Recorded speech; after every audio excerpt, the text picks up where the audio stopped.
బుద్ధుని బోధనలలోని 10 పారమితులు, వాటిని సులభంగా ఆచరణలో పెట్టే ఉపమానాలకు సంబంధించిన ముఖ్యమైన సంక్షిప్త వివరణ ఇది.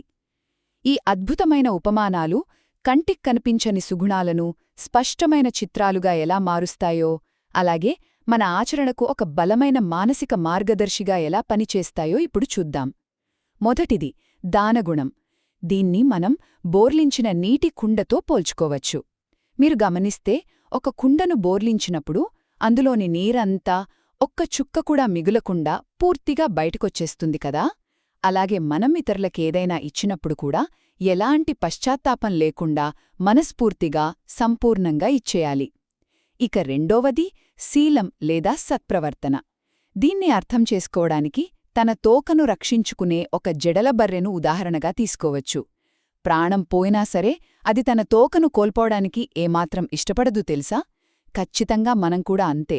ఎలాంటి కష్టమొచ్చినా సరే మన విలువలను, సత్ప్రవర్తనను ఎప్పటికీ వదులుకోకూడదు. మూడోవది ప్రజ్ఞ లేదా జ్ఞానం. ఒక భిక్షువు ఏ ఒక్క ఇంటిని వదనకుండా భిక్షుకు ఎలాగైతే వెళ్తాడో, మనం కూడా జ్ఞానాన్ని పొందే క్రమంలో ఎలాంటి భేదభావం చూపకూడదు. అంటే ఎదుటివారు మనకంటే చిన్నవారైనా సరే ప్రతి ఒక్కరి దగ్గర నుండి నేర్చుకోడానికి మనం ఎప్పుడూ సిద్ధంగా ఉండాలన్నమాట.